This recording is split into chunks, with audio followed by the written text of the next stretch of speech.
This is where I am embarrassed. This is where I say it is disgraceful and shameful that the government's response is not that there is no killing of Christians.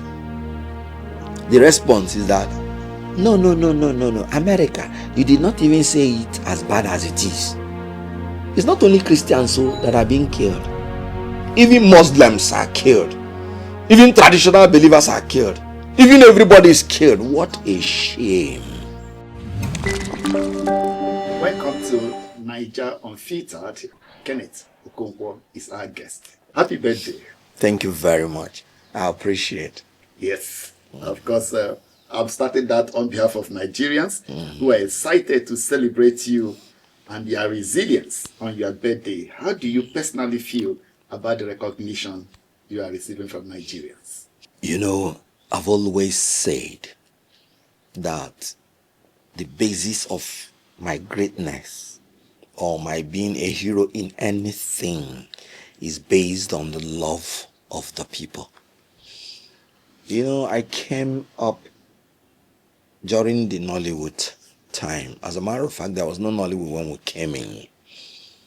I just moved in and did my first movie, Living in Bondage, and the whole world recognized it as being perfect. The whole Nigeria and Nigerians, irrespective of religion, tribe, language, recognized that movie. And they patronized it. The first part that we brought out was not subtitled, raw Igbo. But they still loved it so much that they insisted we must subtitle it so that they will hear everything. And that showed me that Nigerians are simply looking for spirit of excellence.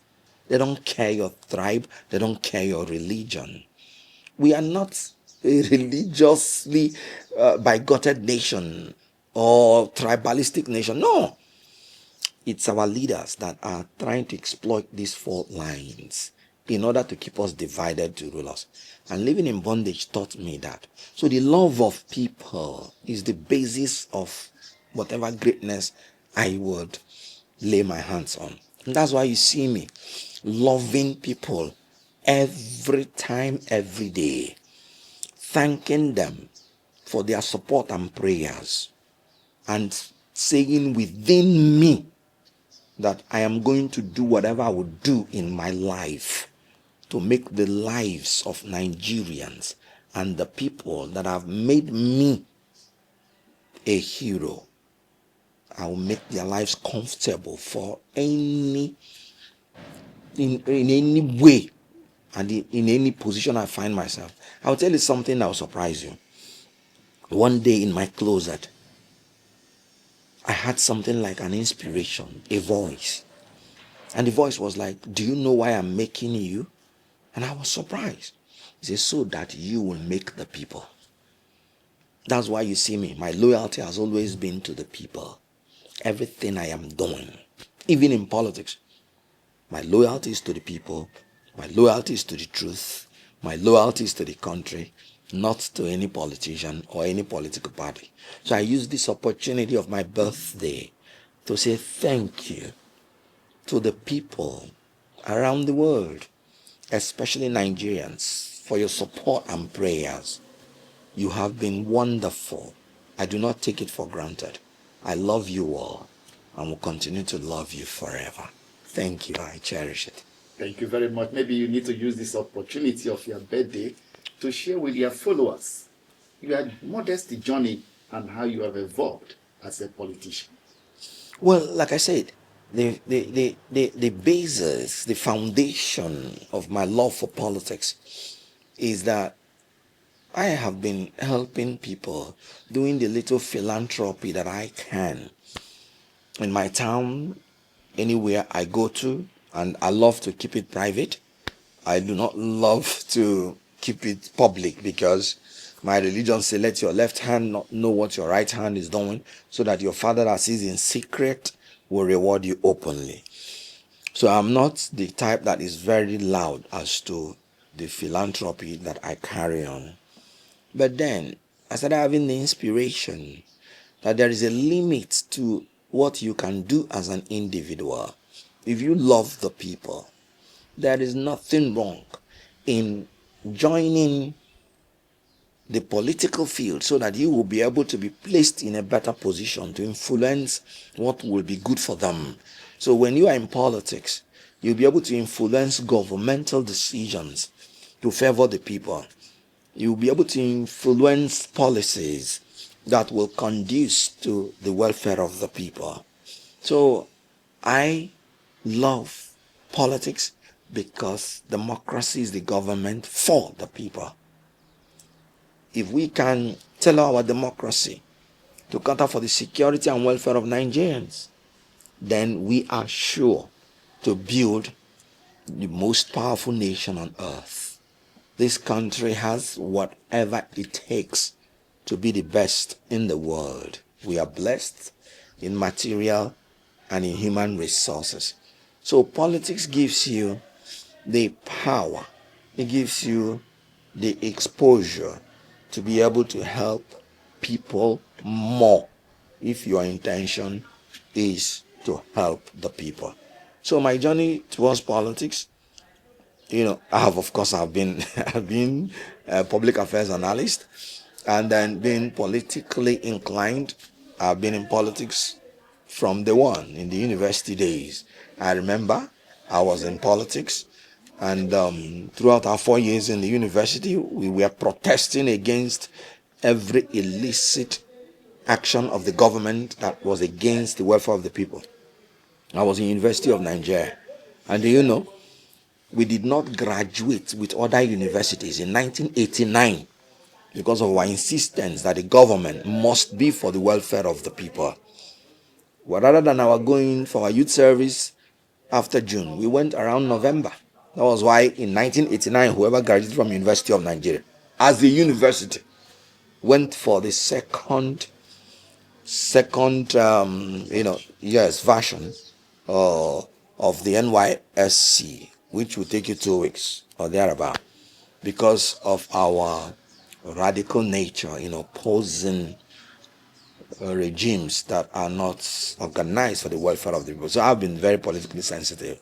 But coming into, as I grew up, when I finished my law profession, when I graduated and was called to bar, I now decided it is time to go into politics, as in being a participant. I have been very politically active from 1999, but sometime after 2011, then I started becoming very active.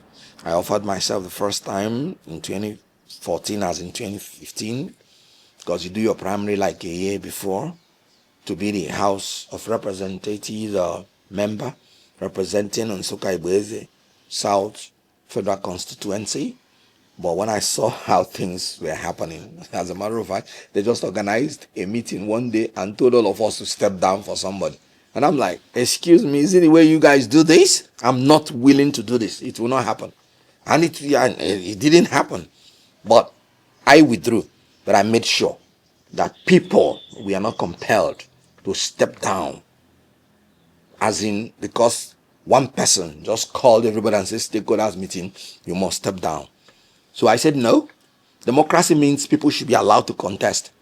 But after that day, I personally said, I'm not going to participate in this charade. But I spoke my mind all the same. When I wanted to be governor in 2019, it was absurd. When I saw what they were doing, I refused to contest for it. So I've not actually contested for any election. I have simply aspired to be an elected member. So now that I saw the level of the decadence in the electoral process in Nigeria, I decided that the best thing, since I would not compromise my principles, is to stay in politics, to fight against all these ills, and see how I can enthrone men that I'm convinced that have the capacity, working together with them to ensure that we have a good president, because we are operating a powerful presidential system where all the executive powers of the federation is vested in the president.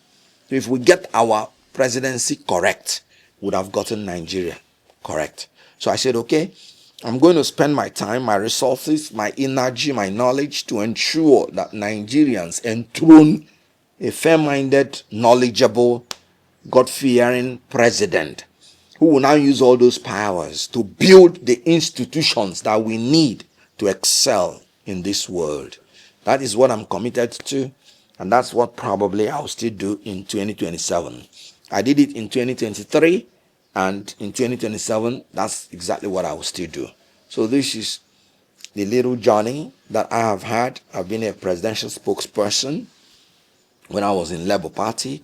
I'm now a member of the National Working Committee in the capacity of National Ex-Officio of the African Democratic Congress, which is now the only opposition party, which by the grace of God will form the next government in 2027 in the Federal Republic of Nigeria, by the grace of God. All right. U.S. President Donald Trump has designated Nigeria a country of particular concern. What are the implications for Nigeria?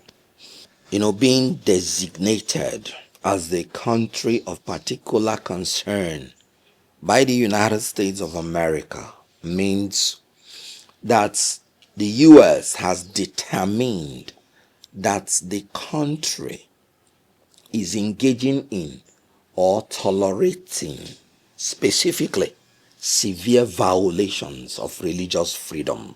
This designation power is gotten from the International Religious Freedom Act of 1998, where the Department of State is empowered to monitor and report on annual basis the infringements of religious freedom worldwide. Then the Secretary of State now has the power to designate some countries based on the findings of the annual report as countries of particular concern. I think this should be in section 402B1A of the IRFA of the United States of America. Now, these are the consequences. If America finds that you are now a country of particular concern, they can go into direct engagement. In other words, negotiations. In other words, going to agreements on how you will improve the religious freedom conditions that they will give you.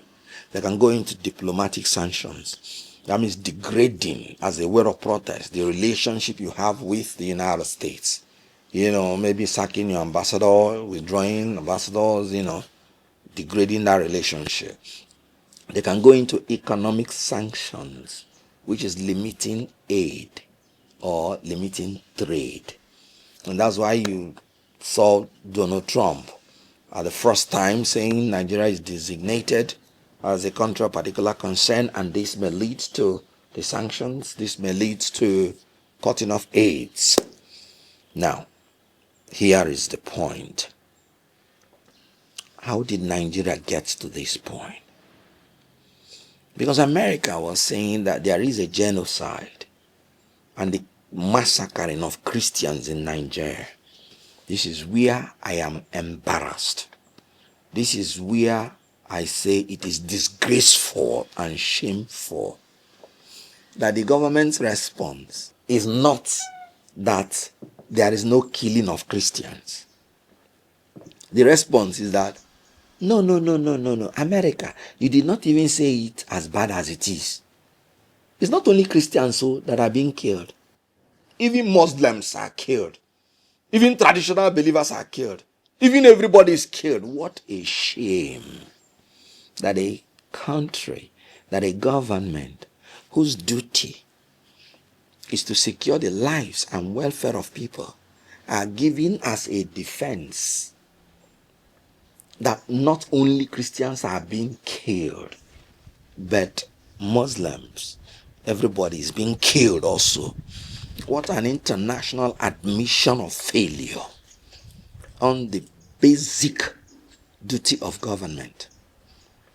So when Donald Trump says, and when Americans say Christians are killed, the government has practically admitted it. That is failure. Because no one person is supposed to be killed in a country without account. One person, the death of one person, is 100% loss to the family. You can't have two fathers. When your father is dead, he's dead forever. When your son, at times your only child, is dead forever. The finality of death should make our governments and our politicians and our leaders to be ashamed that what they are saying is not that Christians are not being killed. Meaning, they're actually telling Americans, sorry, you're not even saying it as bad as it is. What a shame. So, the most important thing is that we have security problems, security challenges, and even the government is not denying it. So, if America says Christians are killed, they are saying the truth. The issue of genocide, it depends on who is analyzing it. So you just can't wish it away. Why did I say that? Did you not hear people from Benue saying that some foreign invaders, and I'm talking about the governor of Benue State, Governor Alia, that this massacre of his people are perpetrated by terrorists who are mostly foreign invaders with the aim of sacking the people from their land, eliminating the people from their land in order to take over their land. What does that mean? So Nigeria is a vast country. So if you want to talk about whether there's genocide or not, it depends on who is talking about it. If you go to Plateau, they're shouting the same thing. That they want to kill everybody, sack everybody from their land in order to take over their land. So what is that?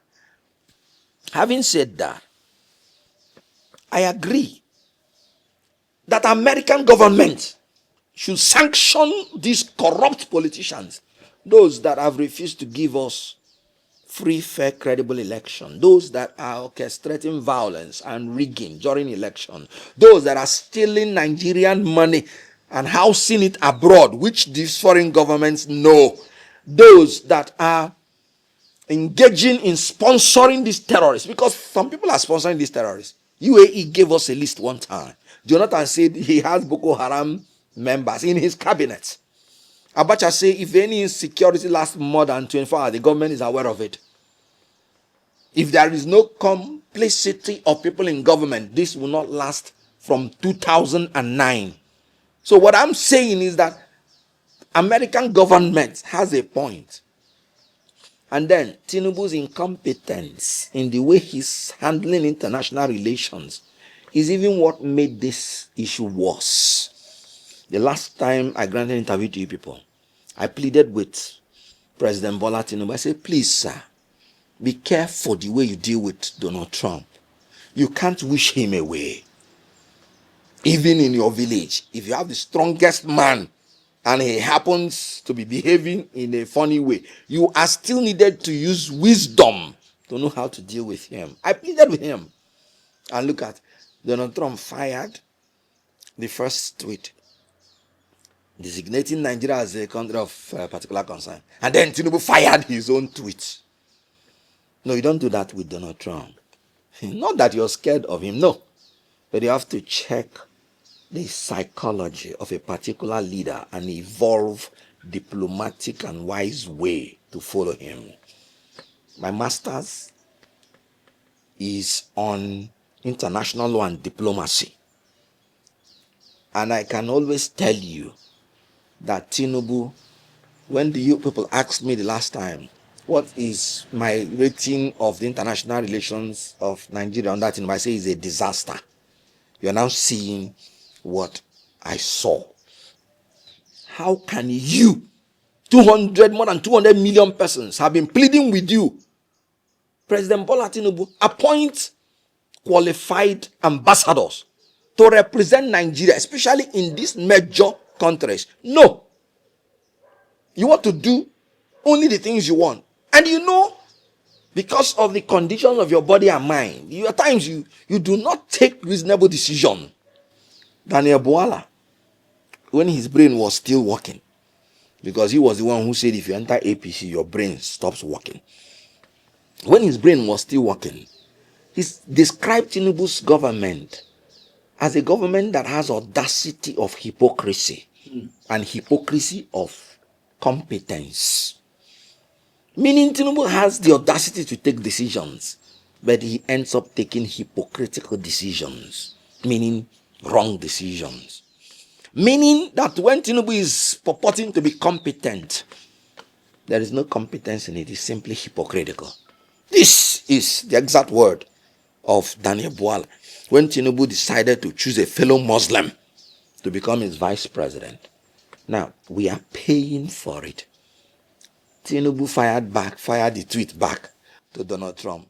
And I laughed because I knew what was going to come after. When Donald Trump now fired his own threats, threatening the use of force, if need be, what did Tinubu do again? No, let Tinubu fire back, so that it will be fire for fire.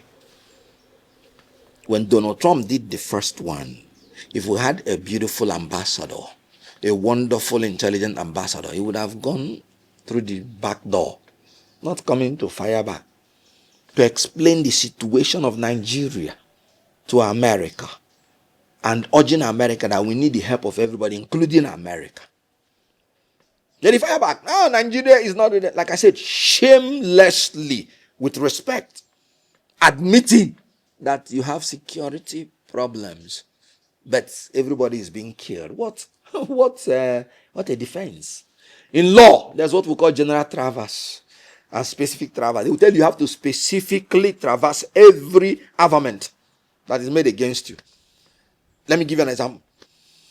If they say you stole 500 naira and you say, no, I didn't steal 500 naira, and we leave it at that, you have not said you are not a thief.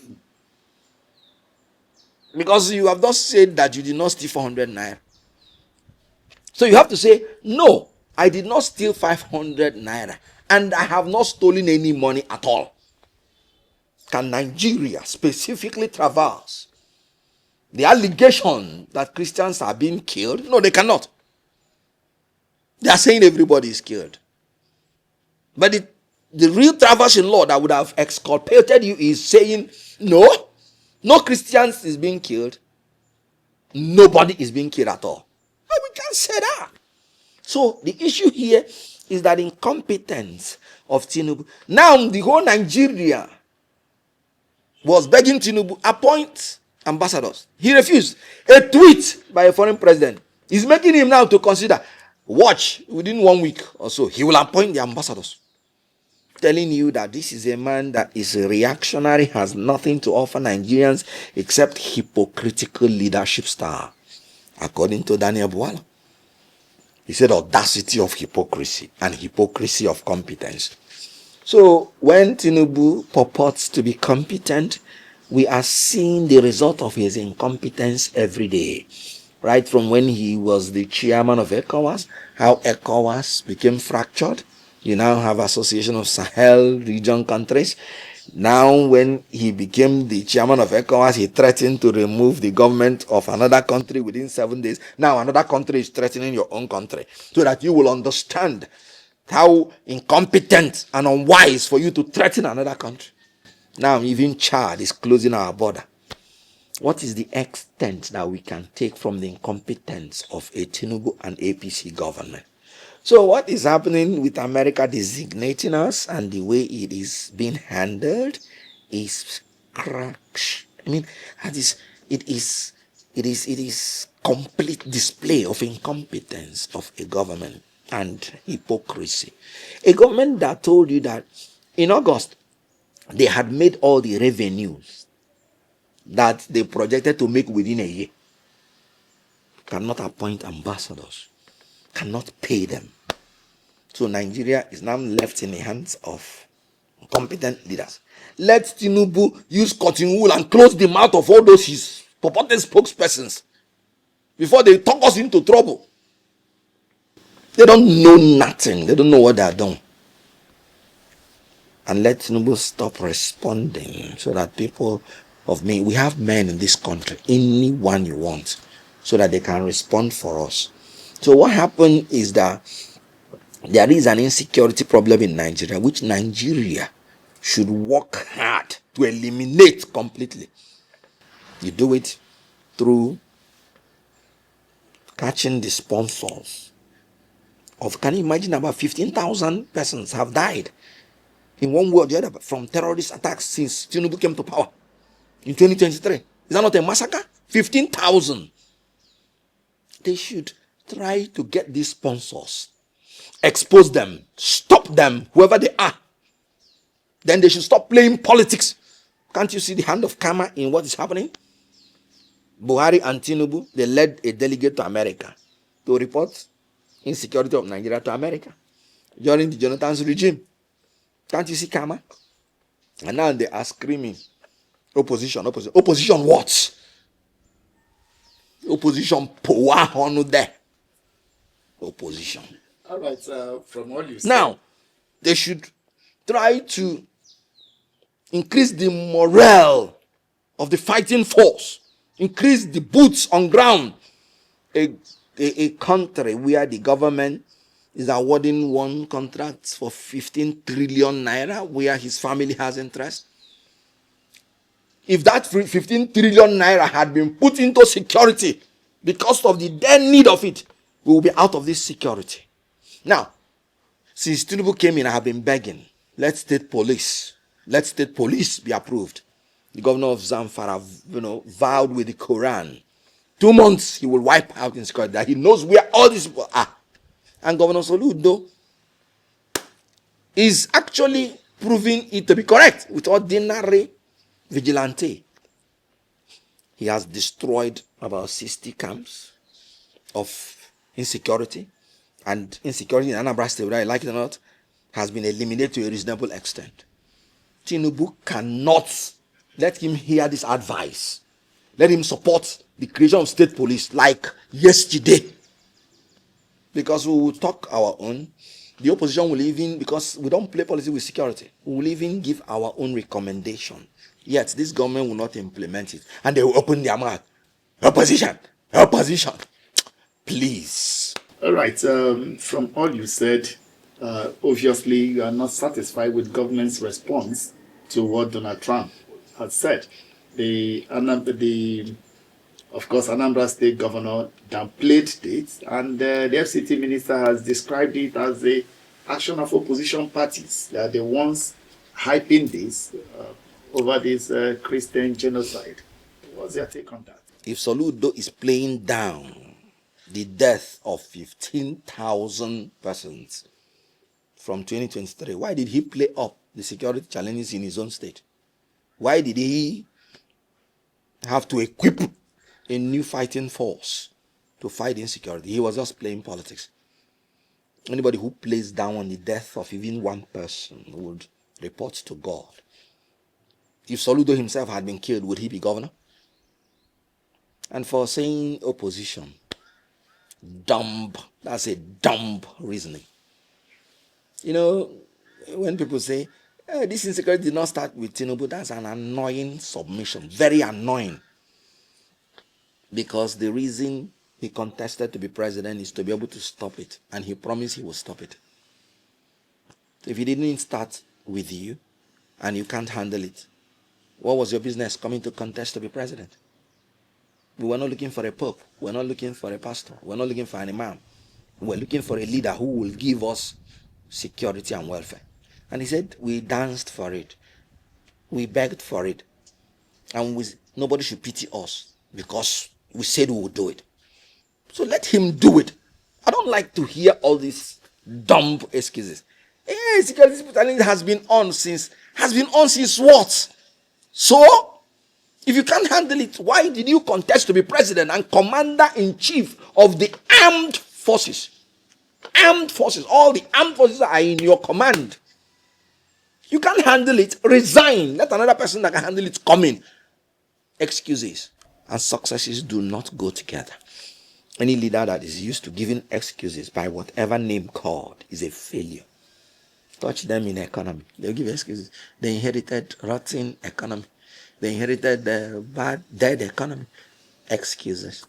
talk security. It did not start with us. What are you doing sitting there? The only thing we want to hear is results. And that is what we're expecting. Opposition has no business. Do you see this government as a government that spares opposition? When they were doing rumor, when they were having rumor of Q or rumor of this, like I said, it's a rumor. The governors that they were suspecting that we are part of it, are they part of the opposition? The rumor, the ones that are rumor, I said, are APC members. No opposition can afford to enter into insecurity to do anything to the government, because the opposition person knows the consequences. Because if you use force, you are a member of the opposition, you won't be spared. So it's only the ruling party, like Jonathan said, that there are some Boko Haram in my cabinet. It's only the ruling party that has the solution, because they have the security reports. If any member of the opposition is involved, let the person pay the price. If any member of the ruling party is involved, let the person pay the price, and we'll have a safe country. Excuses are dumb, because successes and excuses will never go together. You've been very vocal over the issue of creation of Adada states from the southeast. What informed this advocacy, and what are the benefits you think are derivable from it? Well, first of all, the National Assembly was very clear in their declaration that a state should be created from the southeast. Southeast is a geopolitical zone. It's not a tribe. So, when people talk about southeast, there are 5 states in the southeast: Anambra, Enugu, Imo, Abia, and Ebonyi. So, by the declaration of the National Assembly, any state that should be created must be created from these 5 states. And that is because of the injustice meted out to the southeast people, where they have 5 states, and there are some geopolitical zones that have 7 states. So any area not part of southeast is not qualified at all to even be considered. And let me sound this note of caution. If by any means the National Assembly creates another state from another geopolitical zone, they have increased the agitation. Because you have increased the number of states in that geopolitical zone to be 7, and the southeast will still remain 5. And they will continue to agitate against marginalization.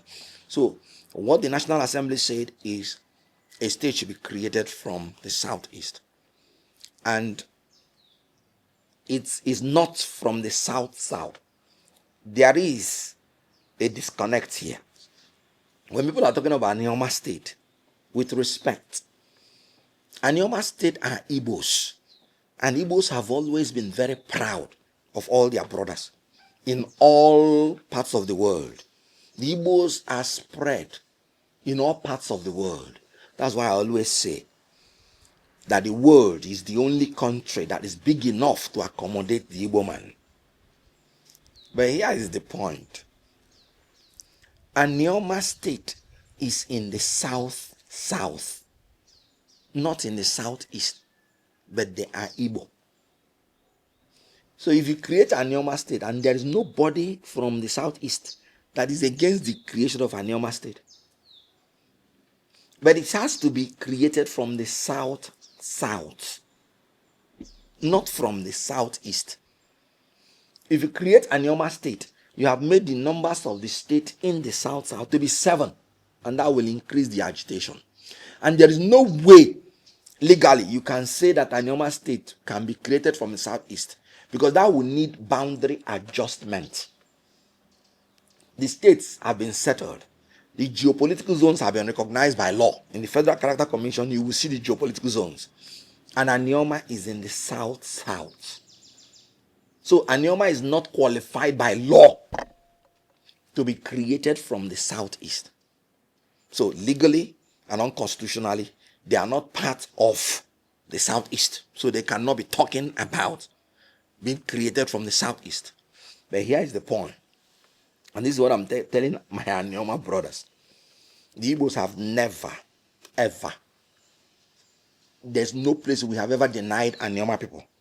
They have even been the ones who have confessed that maybe because of the war and all those things, at times they deny that they are not Igbo. So we love them, we cherish them. I love them and cherish them. But this is what happened, which they have not taken note of. Every majority tribe in Nigeria has that advantage that they are spread in about 3 geopolitical zones. Every majority tribe. And they use it for their own advantage. The Hausa Fulani is spread in the northwest, northeast, and north central. So meaning any president from Hausa Fulani extraction can actually appoint Hausa Fulani from the northwest, from the northeast, from the north central, and still be arguing that it's from different geopolitical zones. The Yoruba are spread southwest, north, and even a little bit of south-south. So a president of Yoruba extraction can actually appoint Yoruba from the southwest, from the north, and from the south, and still argue that no, he's appointing people from different geopolitical zones. Ndi Igbo too, as the majority tribe, are spread in the southeast, in the south, and in the north.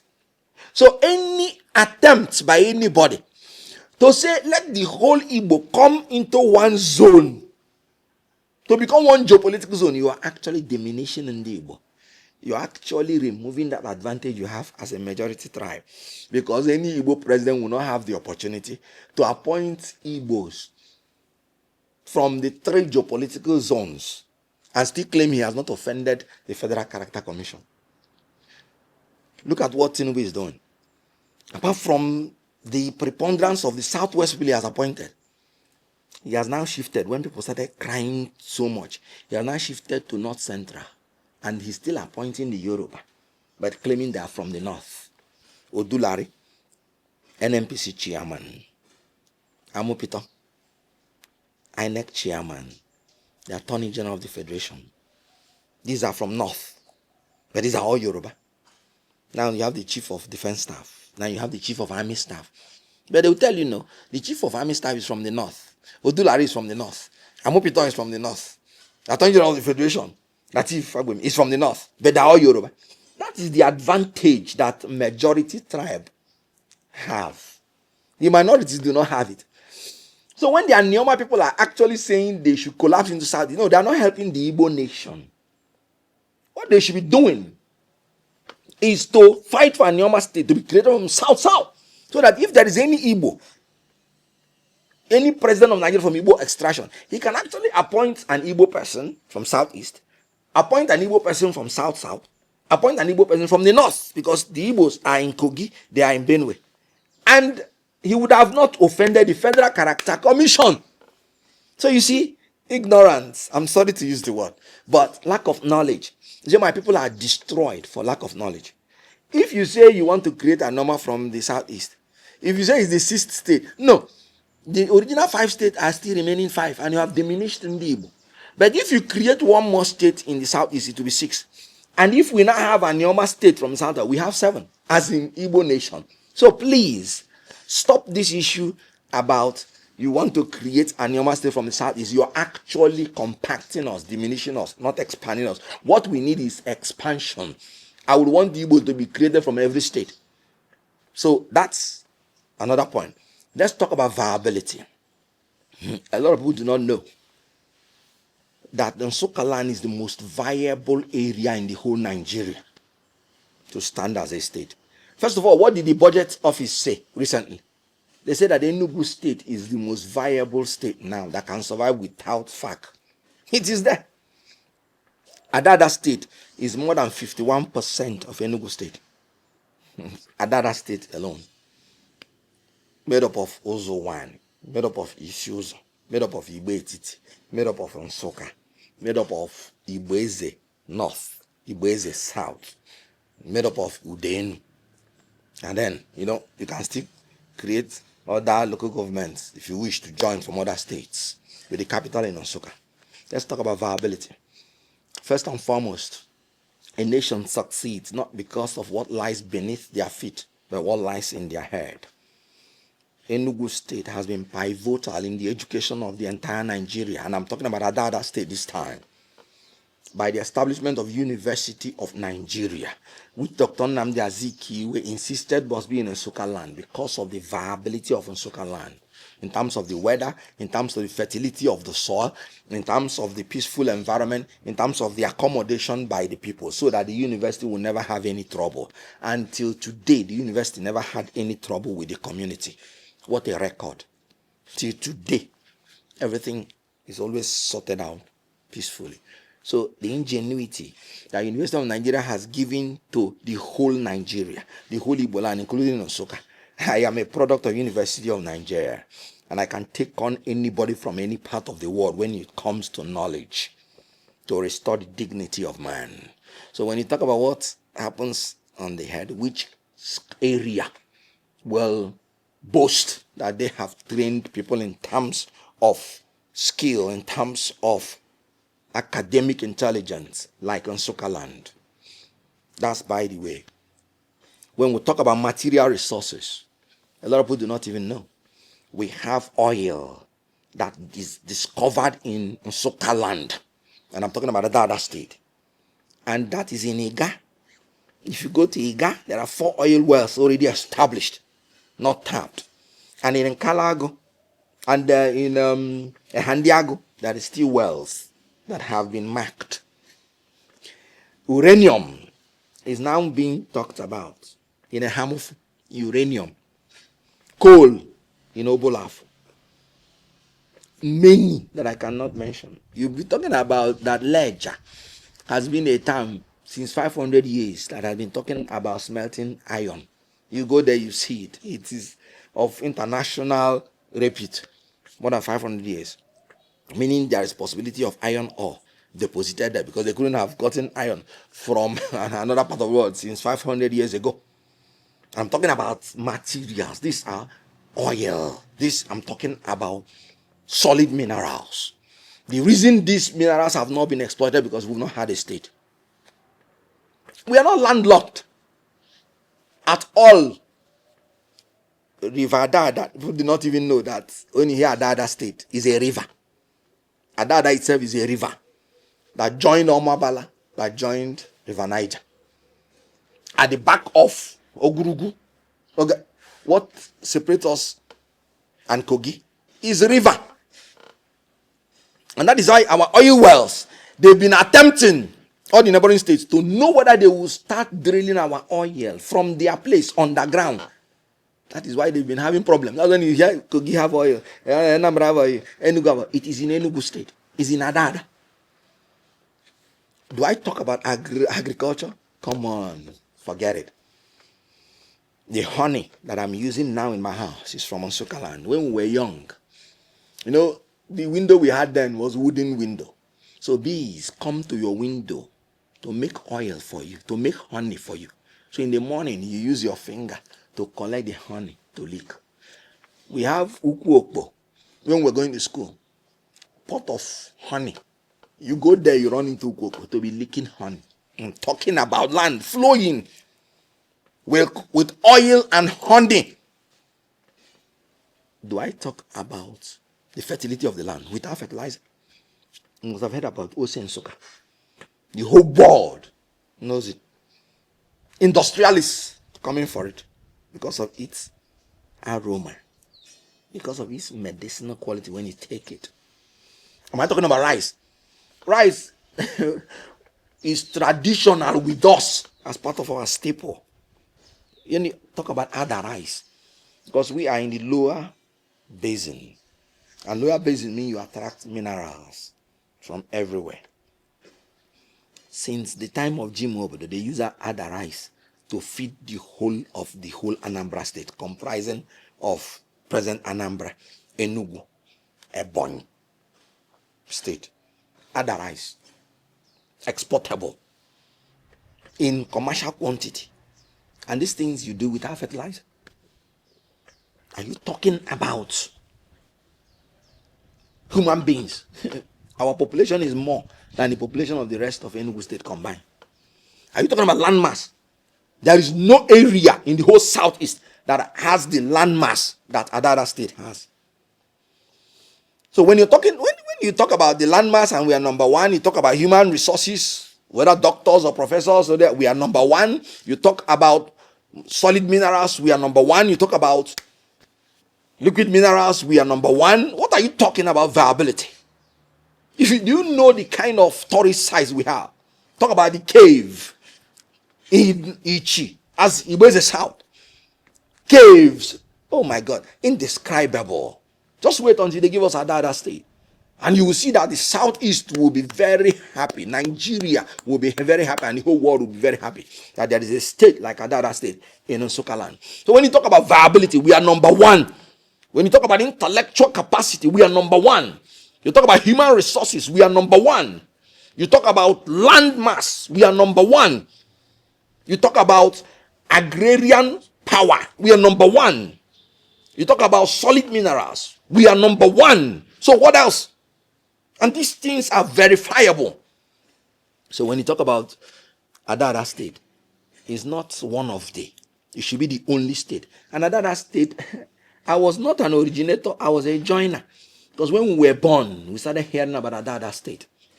During the time of Jim Obodo, when Jim Obodo comes for campaign, he will promise that Adada state is one of his priority to create it. During Jim, I'm talking about 79, as at that time.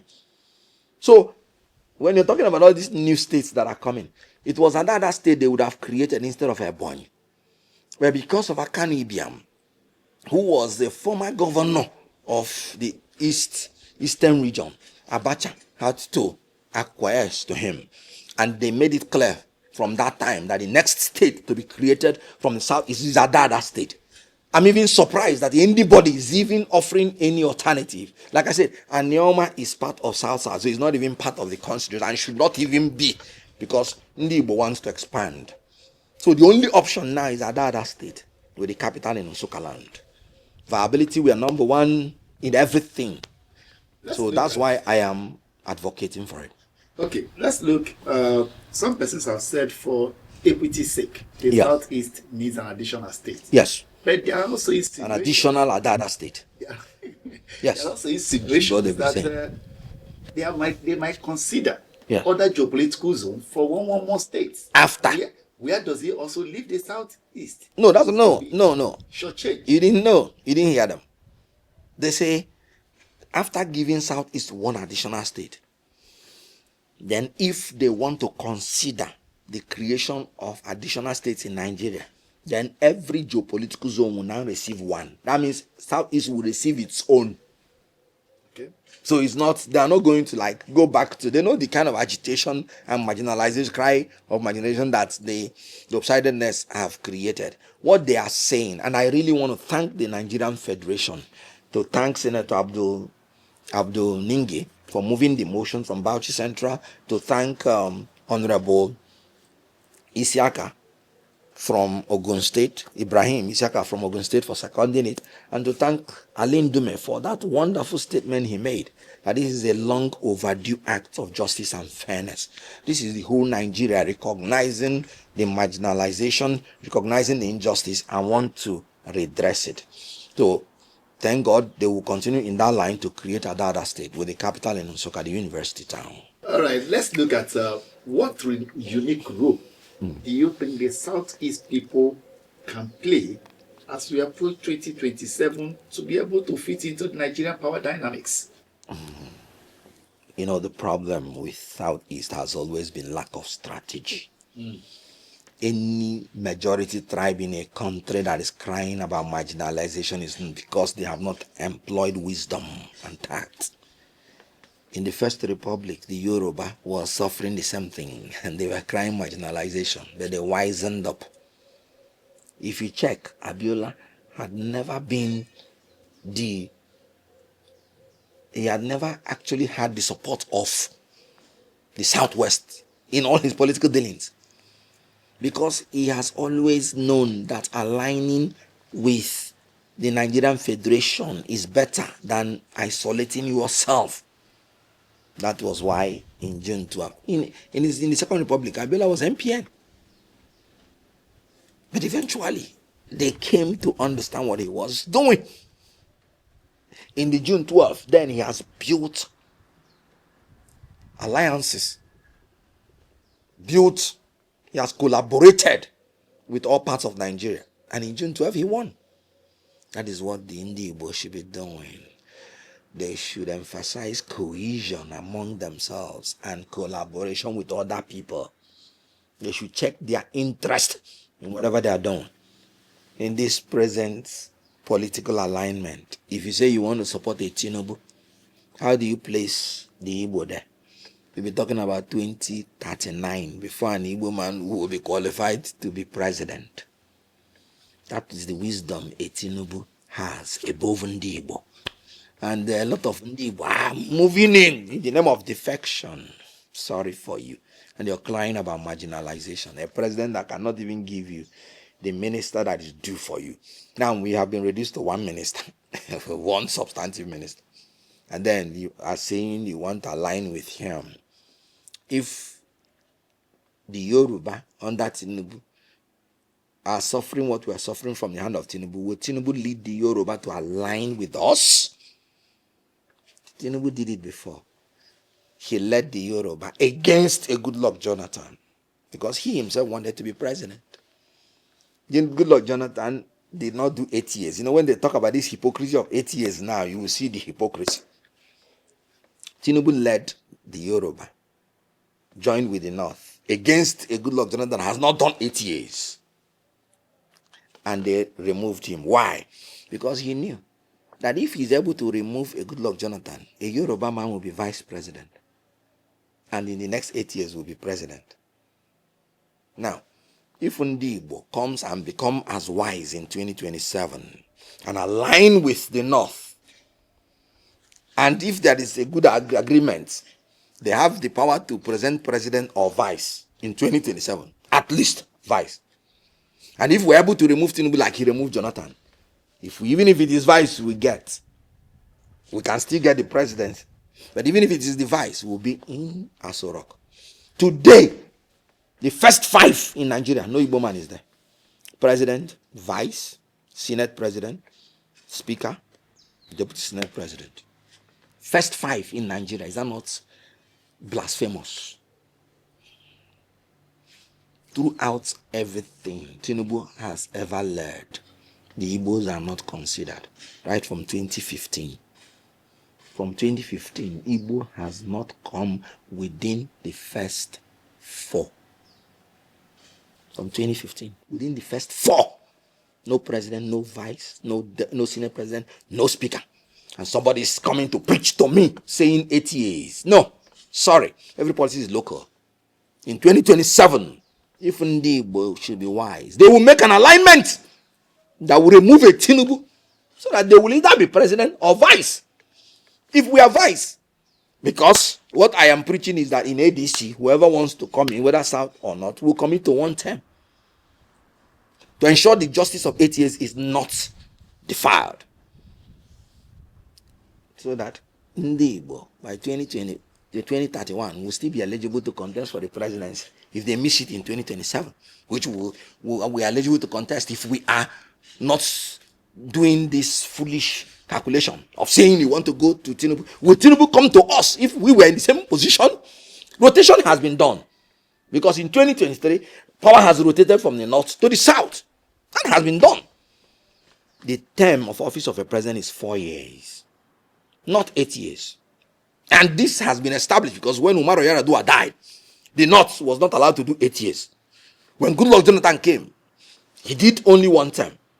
And Tinubu was instrumental to the downfall of Goodluck Jonathan. So what are we saying? As Onyibo, as somebody from Southeast, as a Nigerian from Southeast extraction, I know that it will benefit my people more if they align with other tribes to remove Tinubu. And then we come in 2027, president or vice. And in 2031, by the grace of God, the president of the Federal Republic of Nigeria. So Ndi Igbo should strategize and be wise. They should talk about their interest. There's nothing like, let me tell you, every policy is local, policy about interest. There's nothing like tribalism in this. I said Tinubu did it. If we had free, fair, credible elections in this country, nobody would defect. Not one person. Because they know that the people are not with APC. They know that the people are not with Tinubu. But they have calculated that it is not the people that decide who governs them in Nigeria, because we don't have free and fair election. That it is the government in power that uses the instrumentality of the state to impose anybody they like. So now that Tinubu is in power, they believe that they need him to use the federal might to ensure they are being in power. So it is one about self-preservation. Then secondly, it is so that their sins will be forgiven. Because once you get into APC, your sins are forgiven. Remember that in Delta State, EFCC, they were taking one person every week from the Delta government, including the former governor. They invited him. After they declared for APC, how many persons have been taken from Delta State since then? None. Their sins have been forgiven, or at least put in abeyance. So the governors are defective for two reasons: self-preservation and so that their sins will be forgiven. Because there is no saint amongst all of them. Not for any reason that has to do with security and welfare. Look at now, the whole international community is saying that people are being killed, massacred in Nigeria. So which welfare? Look at the economy in tatters. And they will be reeling out very funny statistics that has nothing. You know what George Stanley, George Sylvester said? When a nation's growth rises on paper and the people sink in hunger, that is not progress. That is polished poverty wearing the mask of statistics. So all those statistics that are being reeled out, when people are still wallowing in greater hunger and hardship, that's not progress. That is polished. They are polishing the poverty, suffering and smiling in the name of statistics. So whatever statistics these people are reeling out, as long as it's not translating to the welfare and security of the people, they are fictitious, fake, annoying, and should be disregarded. Okay, let's look at the fate of the opposition. In the light of the gale of defections and, of course, all that we've been seeing happening with the oppositions, despite the denial about sliding into one-party state or not, are you probably worried that we might be going to 2027 elections without a viable opposition? Sorry, we already have a viable opposition, the African Democratic Congress. It's settled. Look at our formation. From the north central, from the southeast, from the south-south, from the southwest. And I read Beshola, Erotimi, Kenneth Okonkwo, and Atiku Abubakar, Tambua, David Mark. I just mentioned from the 6 geopolitical zones. Powerful people in ADC. True, but not in control of your states. They are in solid control of their states. ADC of the new one was just recognized September 10th. That was when INEC put us in their register. That's when we legally have the power to do something as a political party. And we have just lasted for 1 month plus. And you can see, the whole Nigerians now have realized that PDP and LP are dead. When I talk, I don't talk politics. I don't play politics with facts. I don't play politics with law. That's why they call me a public affairs analyst. I'm a technocrat. When I told Nigerians that PDP and LP, we are dead, they can now see that I wasn't jiving. PDP itself said they are now a corpse. Then they said they are now a carcass. They've called themselves undertakers. And they want to go and bury PDP. Let me warn any candidate, any aspirant that wants to collect any form from PDP, don't say Kenneth Okonkwo did not tell you. You may not contest the next election. Because PDP as it stands now The national chairman and national secretary do not even agree on signing notice of meeting. And as you can see, the national secretary has suspended the national chairman, and national chairman has suspended the national secretary. So that division, which the constitution recognized, that gives a party the right to defect, has arisen in PDP. Because the definition by Supreme Court that it must be such that the party has become paralyzed and cannot function from the national level. And that is what is happening now. PDP Wadata Plaza has been taken over by thugs and gangs. And the national chairman and national secretary cannot agree. Meaning, any candidate that is brought by the national chairman, the national secretary will not sign. Any candidate that is brought by the national secretary, the national chairman will not sign. And they say that national chairman and secretary should sign these things. So as PDP stands now, they cannot operate. And with this court judgment that said every party must be held accountable to their constitution, which I agree. Because anytime an organization is doing something outside their constitution, that's anarchy. It's against the rule of law. So I agree that the courts have the right to hold every party accountable to their own constitution, not to courts or to their own. The constitution made it clear that parties should, in their own constitution and rules, make provision for democratic election of posts. So anytime they are not flourishing internal democracy, why do you think I keep insisting on internal democracy by parties? The courts should have the duty to hold parties accountable to their constitution. This is different. This is not about interfering in their internal affairs. No. Interfering in their internal affairs is like the party say they want Mr. A to be chairman, and one person from nowhere comes to say, no, I don't like Mr. A. It has to be Mr. C. But democratically, the party has followed its own constitution. The court will tell you, no, you don't have to interfere in the internal affairs of the political party, and I agree.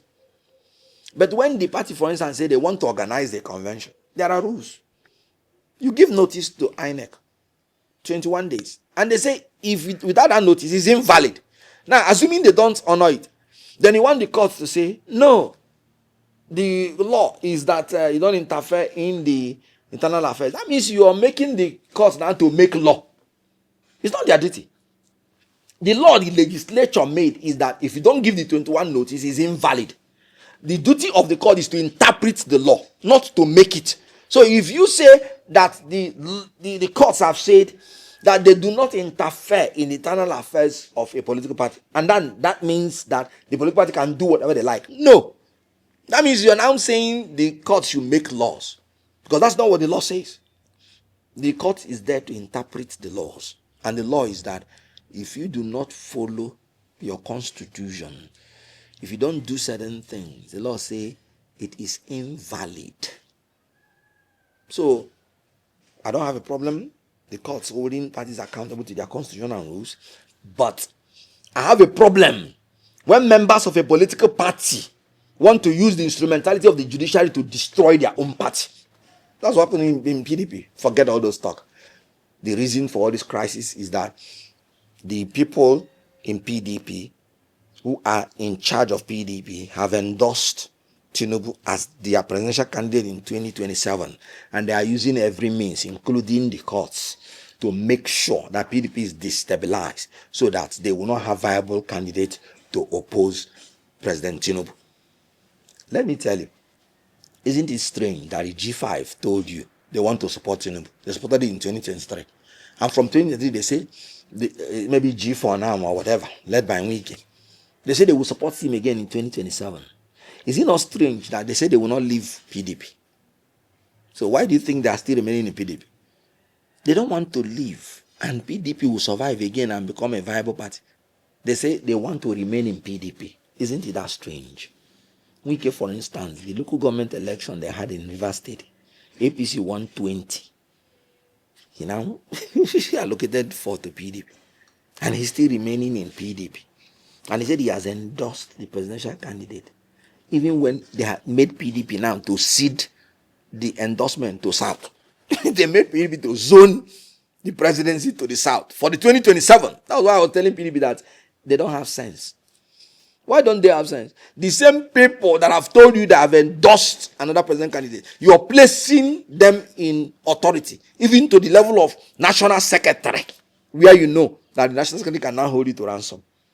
So the issue here is that PDP is dead.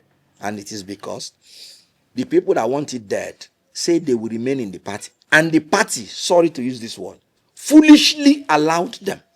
How can somebody work against the party in 2023 and he say, okay, it's because the party did not do the right thing? Now, they compel the party to zone the ticket to the South. I remember I told PDP, this is not a zoning to the South, it's a zoning to Tinubu. The same people that say zone to the South are the same people again who are cooking up other excuses to make sure that PDP do not present a viable candidate for 2027. The whole idea of saying zone to the South is to cut off the North. Now ADC has come, and ADC will not cut off any section. We are going to do an internal democracy, and we have rotated the presidency between North and South. It was rotated in 2023. In 2027, it will be, because second term is a referendum on the incumbent. The question is your life better in 2023 as it is now? Are we going to give an incumbent who has destroyed our international relations, destroyed our economy, destroyed everything, a second term? If not, who is that Nigerian who has not had any opportunity to destroy Nigeria, who will be given the chance to become the president, wherever he is from? What we need now is deliverance from the incompetence and corruption of the APC. So we are not in a one-party state, because we have a viable opposition now in ADC. And ADC, we are consolidating in every... Remember, when you come into a party, you had the state executive, you have the local government executive, you have the ward executive. So you have to be careful the way you harmonize, because new people are coming in. Otherwise, you would destroy everything. You know, Jesus Christ built a garden, and the disciples came to him and said, Master, you sowed only good seed. How come there are weeds? Let us go and remove the weed. He said, no.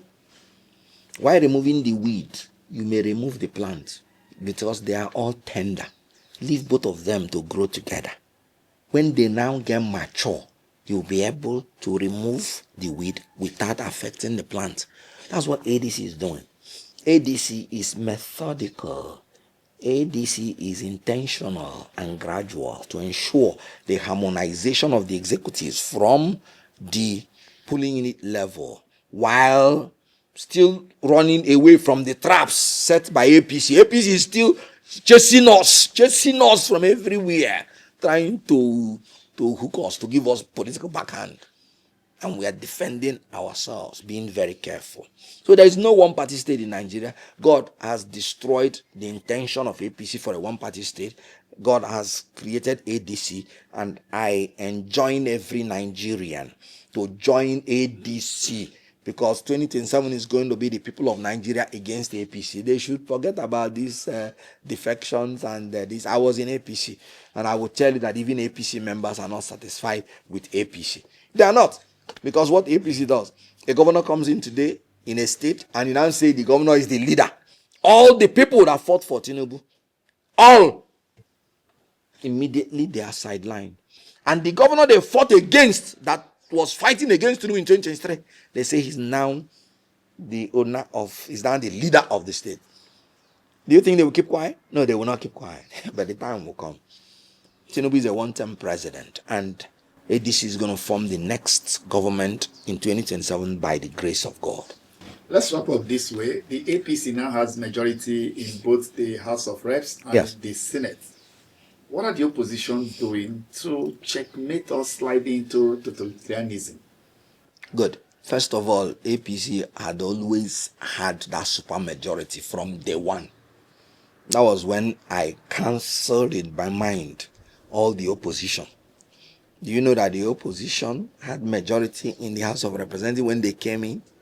Yet, they have not opposed any bill. There is no bill that ever, when they were told they were going to be giving SUVs, did you hear any opposition person rise against it? You know what Shetima said? Shetima said that the governor of Enugu State, Governor Peter Amba, has always had his broom hidden under the umbrella. That's an indictment that he has always been an APC member from beginning. So all those people you say that are defective, no, they've always had their broom hidden under the umbrella. They were just waiting for the time. Because there is no opposition in National Assembly. None.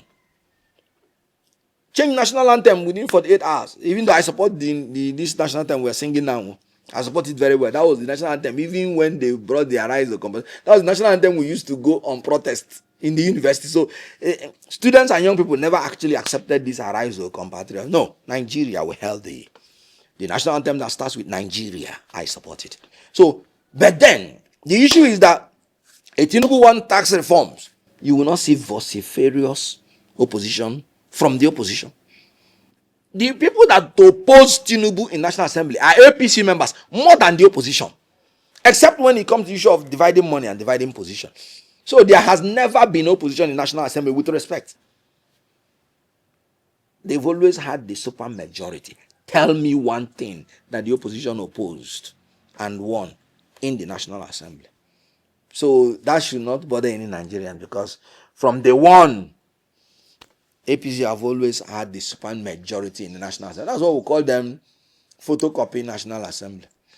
That is without making a difference of whether you're APC, PDP. It's a photocopy. In other words, it's just a duplicate of the executive. So there is no opposition in the National Assembly. Sorry, from the one. And you can see the danger when a party cannot be an opposition party. That is why PDP and LP are dead today. If they had constituted, what I told the members of the House of Assembly when we had a meeting the first time, I said, please stick together among yourselves. Nigeria is not expecting you to win in any bill, but when they see that you are constructive opposition, and that the opposition, when they count the numbers, they will see the 34, they will have confidence in you, and by the next election they will say you are the preferred party. That if you go there and you join yourself with APC, you will disappear and your political career will be gone. All these people that are going into APC, that's why I told you that APC will implode. They will produce only one candidate. So let's see how it goes. Let's see how it happens. But there is no one party in Nigeria. Nigeria cannot be one party. PDP tried it in the past, even printed one form for Goodluck Jonathan. There were endorsements for Goodluck Jonathan everywhere, but he still lost the election. Tinubu is going to go the way of Jonathan in 2027. He will lose the election, and the ADC will form the next government.